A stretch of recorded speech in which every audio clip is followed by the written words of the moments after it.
mucha información, querida Valeria. Ayudamos también en la crianza de los niños. Qué difícil es eso. Sí, muy bien, Noemí. Tú justamente lo decías bien. ¿Quién no ha mentido? ¿Quién no ha dicho de repente una mentira piadosa, una mentirilla cuando éramos niños? Pero ¿qué pasa cuando esto se vuelve recurrente, ¿no? De repente el papá, la mamá se preguntará, ¿cómo reacciono, ¿no? Cuando de repente mi hijo me esconde las malas notas, ¿no? Cuando rompe algo en casa, ¿cómo tengo que reaccionar, Valeria, Noemí? Para eso, por supuesto, nosotros vamos a conversar con una especialista, Beatriz Soré, psicóloga, especialista en crianza, directora además del proyecto Alto Perú. Ya está con nosotros. Beatriz, bienvenida. Muchas gracias, mucho Bienvenida, gusto Beatriz. estar aquí con ustedes.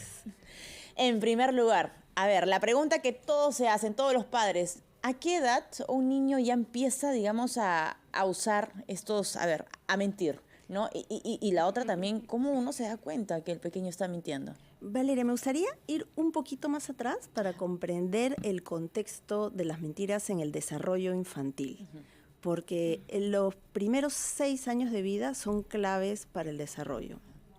Y los niños aprenden a correr, a caminar, a hablar, y también aprenden a desarrollar su intelecto, su pensamiento, en todo el ciclo de la vida, ¿no? Pero todo eso es un proceso que se da poco a poco.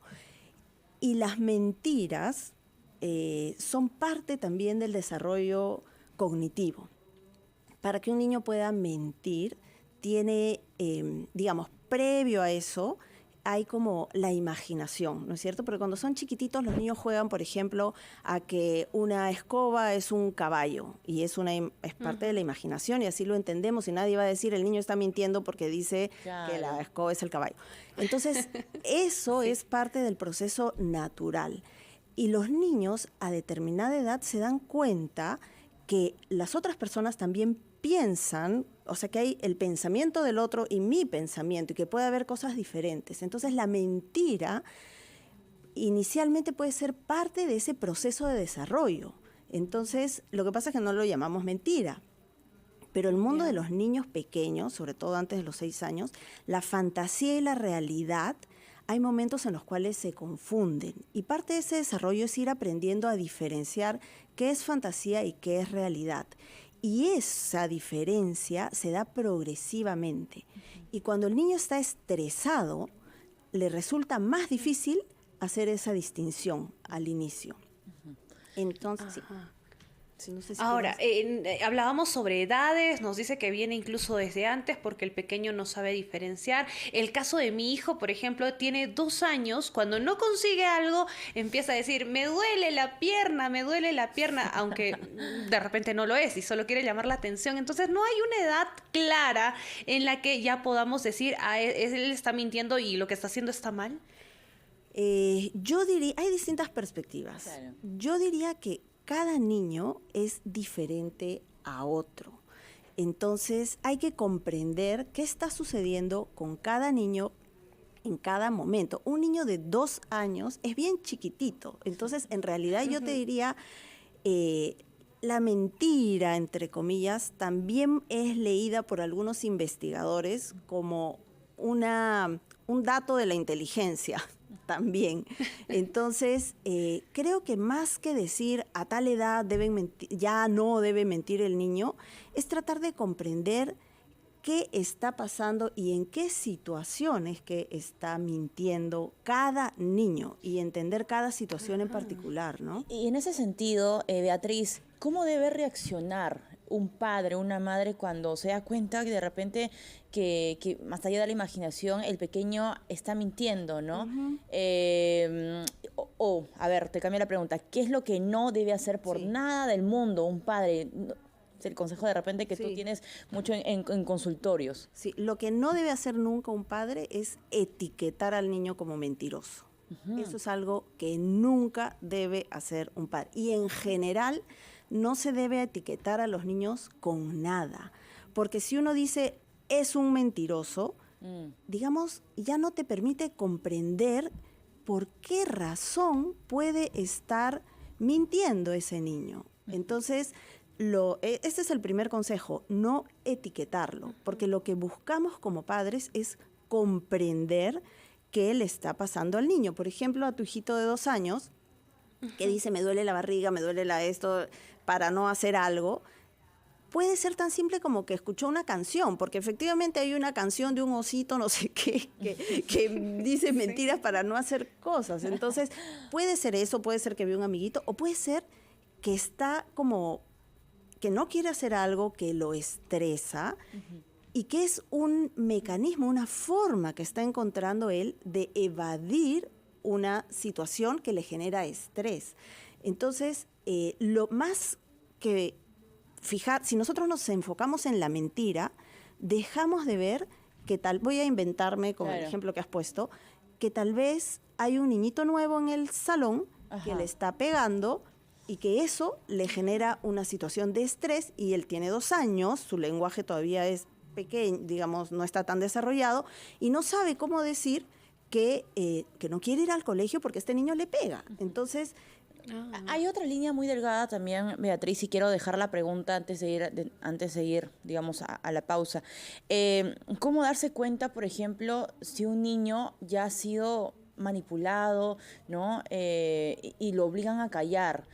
Es un tema muy delicado que lamentablemente las noticias pues nos lo muestran todos los días, no solamente en Lima, en todas las regiones, esto pasa en todo el país. ¿Cómo nos damos cuenta de eso y cómo tratar, ¿no?, de generar esa conexión, esa confianza con el pequeño para que pueda abrirse con nosotros y pierda ese miedo? También los quiero invitar, por supuesto, a los oyentes, ¿no?, para que hagan sus preguntas. ¿Han reaccionado mal? ¿De repente alguna vez han hecho algo que ha herido a sus hijos? Es momento también de aprovechar también a la especialista. ¿Qué cosa, digamos, han aprendido en el camino? Y cualquier pregunta, por supuesto, que ustedes puedan tener al 212-4100, al 212-7165 y la línea gratuita a nivel nacional, 0800 13 1400. Por supuesto, estamos siempre en casa. Este domingo te acompañamos, te orientamos. Estamos conversando esta mañana sobre algunos niños que mienten, niños, niñas que mienten. De repente usted tiene algún problema en casa y quiere hacer la consulta a la psicóloga especialista en crianza, directora del proyecto Alto Perú, Beatriz Oré, que está con nosotros. Pueden llamarnos al 212-4100, 212-7165 y la línea gratuita en todo el país, el 0800 13 1400. Quedó una pregunta pendiente de Valeria. Claro. Valeria. Sí, Noemí, justo hablábamos, porque esto es un tema muy importante, ¿no? ¿Qué pasa, no? O cómo un padre o una madre se da cuenta que ya el niño está mintiendo porque ha sido manipulado o porque ha sido obligado a callar algo. ¿Cómo hacemos ese trabajo con nuestros pequeños hijos cuando de repente alguien le hace algo y le dice, no le digas a tu mamá, no le digas a tu papá porque no te va a creer? El niño diga, le voy a contar a mi mamá, le voy a contar a mi papá porque me va a creer. Porque me va a creer porque soy su hijo o porque soy su hija. ¿Cómo es ese trabajo previo, Beatriz? Valeria, es una pregunta súper importante y porque pone lo central del tema de las mentiras, que es la confianza. O sea, los niños tienen que confiar en sus padres para poderles decir las cosas, incluso los errores que cometen o incluso cuando los jalan en un curso. Entonces, ¿cómo desarrollar esa confianza si el padre está enfocado en que no se debe mentir y que es lo peor y castiga al niño? Entonces el niño va a tener miedo de ir a decirle al padre, me equivoqué, rompí el jarrón, me jalaron en el colegio, le pegué al amiguito. Entonces, lo que hay que generar en los niños es confianza en los papás. Y eso no se logra de la noche a la mañana. O sea, el niño tiene que tener la seguridad de que el papá confía en él, de que el papá lo valora, de que el papá lo aprecia. Y quiero comentar 2 ejemplos. Uno que me lo dio un profesor, un maestro, uno de los mejores maestros que he tenido, que es César Peso, que ya no está entre nosotros. Pero él, cuando yo había egresado, una vez me dijo, ¿sabes lo que yo hago con mis hijos? Me dijo, voy a, digamos, no sé si es exactamente, pero es lo que a mí me quedó, ¿no? Yo les digo a mis hijos que cuando ellos cometan un error, cuando hagan una travesura, cuando hagan algo, me lo cuenten. Y si es que ellos me lo cuentan, yo los voy a premiar. Por más que haya sido una cosa horrible la que hayan hecho, por el simple hecho de atreverse a contarme esa cosa horrible que hicieron. Entonces, eso a mí me quedó, en el momento que me lo dijo, a mí me pareció, yo desde las teorías psicológicas, clásicas y todo, dije, ¿cómo es posible esto? Pero con el paso del tiempo, ya cuando yo he sido mamá también, me he dado cuenta que es central que los niños puedan venir donde los padres y a contarnos las cosas pésimas que hacen. O sea, eso es clave. ¿Y cómo lo van a hacer si mi hija me miente? Los niños, o sea, la mentira es normal en el mundo de los niños. O sea, si a los adultos muchas veces nos es difícil también decir la verdad. Entonces, en el caso de los niños también. Y cuando están estresados, cuando están tensos, cuando están angustiados, cuando sienten... Una salida. Totalmente. Que los niños, sus amigos no quieren jugar con él, son capaces de decir, es tan estresante y tan horrible y tan frustrante que el decir una mentira es como un manotazo de ahogado, ¿no? Beatriz, tenemos llamada ya de Rosina. Ella nos llama desde La Perla, Callao. Rosina, ¿cómo estás? Bienvenida. Buenos días, buenas tardes. Sí, una consulta. Bueno, ¿qué pasa en el caso de un niño adolescente, no? Que básicamente nos pasó un tema con mi hijo, que él, el jabón de tocador, como que lo destrozó y lo hizo una bola. Y nosotros pues entramos al baño y nos vimos con esa sorpresa pero oye, ¿quién ha sido? ¿No? Entonces, obviamente somos 4, claro, y ninguno de los 3 hacíamos eso, obviamente que era él, ¿no? Pero como era su cumpleaños, no quisimos discutir, ni pelear, ni llamarle la atención, no tenía un problema. Solamente su papá optó por decirle, ¿lo has sido tú? Ya, ok, déjalo ahí. No le digas nada, ¿no? Pero ya después de pasar los días, yo, como lo llevo a su clase de karate, conversé con él, le dije... ¿Te contó? Exacto, le dije, ¿sabes qué? Por descarte, no está bien hacer esas cosas porque esa cosa es destruir algo, ¿no? Y está bien, tú te puedes sentir muy frustrado, mucha cólera con todo, pero no tienes que hacer eso, sí, tú tienes que contar tus problemas, le dije, sí, ¿no? Si tienes algún problema o algo, porque hoy hice el jabón, mañana qué cosa va a hacer, le dije así, ¿no? Ajá. Entonces, y en ese caso, ¿qué se puede hacer? Porque claro, él... ¿Cómo reaccionar, no? Exacto. Exacto, la reacción obviamente que se lo sigo poniendo en karate todo para que pueda como que un poco botar esa energía y todo lo demás, porque a él la pandemia le chocó muchísimo, ¿no? ¿Cuántos años tiene tu hijo, Rosina? Ahorita tiene 12 y ha cumplido 12. 12 años. Gracias, Rosina. Rosina, yo los felicito a ustedes por lo que han hecho, porque de verdad ha sido un manejo excelente. O sea, pasó una situación, ustedes como padres y como familia sabían que los adultos no habían sido, por descarte tenía que ser él. Felicito al papá también por haber dicho el día de su cumpleaños, ok, hoy no es día de hablar de este tema, es su cumpleaños. Y luego, Rosina, ustedes, por lo que entiendo, han como esperado, o sea, obvio, se han preocupado, porque ¿qué pasó acá? Ha sido un acto... hay dos cosas ahí, ¿no? Creo que la mentira, el haber ocultado, pero también tú estás diciendo de este acto como violento, como un poco transgresor, de malograr el jabón de la casa, ¿no?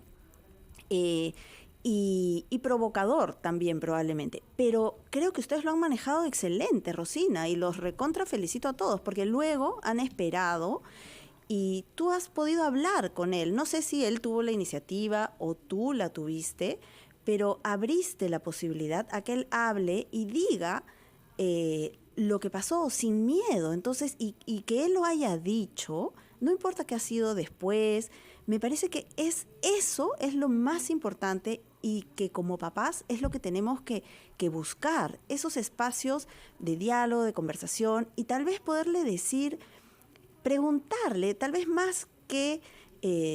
yo entiendo que ustedes estén preocupados por este tema de la violencia de repente o de digamos, violentar el jabón, romperlo, ¿no? La agresividad. Pero en realidad los adolescentes están además es chico, tu hijo está entrando a la adolescencia, están probando su fuerza, están probando sus impulsos, sus hormonas están cambiando. Entonces, él mismo debe estar como probando cosas. Entonces, parte de eso va a pasar por ciertas transgresiones y lo mejor que puede suceder es que tenga la posibilidad de hablar con ustedes. Ustedes lo han puesto en karate, me parece excelente. Sí. O sea, realmente yo los felicito y que sigan manteniendo ese espacio de conversación sin miedo, porque él probablemente va a seguir viviendo situaciones de estrés que puede ser con su mismo cuerpo, que empieza a cambiar, le empiezan a salir granitos, o sea, todo eso le genera tensión y ansiedad y necesita de repente desfogarlas de alguna manera. El karate es una, y buenísimo que pueda hablar con ustedes sin miedo. Eso es lo más importante. Y es eso, ¿no? La confianza que deben tener nuestros hijos hacia nosotros, en la que debemos trabajar muchísimo. Vamos a recibir otra participación. Está con nosotros, está Ana de Surco. Reiteramos también las líneas telefónicas 212-4100, 212-7165 y la línea gratuita en regiones 0813-1400. Ana nos llama desde Surco. Ana, ¿cómo estás? Cuéntanos cuál es tu consulta. Más que una consulta, de repente es una experiencia de vida que tuve cuando tenía mi niña 5 años. En la casa ya tenía 2 hijos grandes, ¿no? Y de pronto comienzo a notar que la pequeña empezaba a decir cosas que no eran ciertas. Y yo digo, ¿pero por qué? Si acá todos hablamos con la verdad, nos damos nuestros tiempos. Y comienzo a hacer la observación, y era que en el nido, el personal docente, más que todo la directora, le gustaba presentar algunas verdades que no eran ciertas delante de los niños. No, discúlpeme, no me gusta decir la palabra mentira porque, como dijo antes al comienzo, eso es prácticamente es un marcar a las circunstancias, ¿no? Claro. Entonces comienzo yo a observar de dónde aprendía la niña a decir nada claro, nada cierto. Y sinceramente me sentí tan decepcionada porque la directora del nido era amiga personal. Le digo, oye, pues, por favor, creo de que debes enfocar las cosas que vas a presentar en otra forma. No, los niños están aprendiendo a decir su comodidad en verdad y no es así. Ay, no, son cosas pequeñas y ellos no se dan cuenta. Claro. Figúrese. Entonces lo primero que hice fue inmediatamente retirarla del nido. Y también... Aquí vamos a ver si de repente a Ana, pues esto ha sido una buena decisión. ¿Qué hacer en ese caso cuando pasa en el colegio y tenemos que corregir en la casa? Pero esto, por supuesto, lo vamos a tratar de responder regresando de la pausa. 8, señores y señoras, continuamos en Siempre en Casa. Los acompaña Valeria Fuertes desde Lima y Noemí Mamani desde Cusco. Qué envidia, Noemí, con ese solcito, con la comida que imagino ya vas a tener más tarde. Pero, a ver, regresamos con esta consulta que hizo Ana de Surco. Ella tenía una pequeña, era una experiencia que ella contaba, ¿no? Que estas mentiras no aparecieron en casa, según nos cuenta Ana, sino en el colegio. ¿Qué pasa en una situación así? Cuando tenemos, ¿no?, esta tarea como padres de corregir de repente esas malas acciones que uno ve o puede percibir en el colegio, donde básicamente uno va a aprender cosas buenas, entre comillas, pero pues con este testimonio de Ana pasó todo lo contrario. ¿Qué pasa en esa situación, Beatriz? Bueno, lo que comenta la señora Ana también me parece que nos da como ejemplos de cosas que podemos hacer los padres, ¿no? Observar. O sea, porque en realidad, si uno se queda con la mentira, que es el tema que nos trae ahora, de repente, y en corregir la mentira, de repente no se hubiera dado cuenta que había una situación que tal vez estaba pasando en el colegio. Entonces, observar a los niños es importantísimo, y también reconocer que no todo niño es igual a otro, porque no todo, imaginemos, ¿no? En realidad no sabemos qué pasa en los colegios, en los nidos, es como siempre es sensible ese tema, es difícil, ¿no? Y a veces hay tensión entre los padres y los profesores. Lo cierto es que no sabemos qué sucede, pero también sabemos que no todos los niños son iguales. Entonces, imaginemos que hay un lugar donde las maestras mienten, digamos, imaginemos que es así, y hay niños, no todos los niños de ese salón van a mentir. Entonces, ¿qué pasa? Que unos sí y otros no. Entonces, y cada niño es diferente y cada solución también es diferente.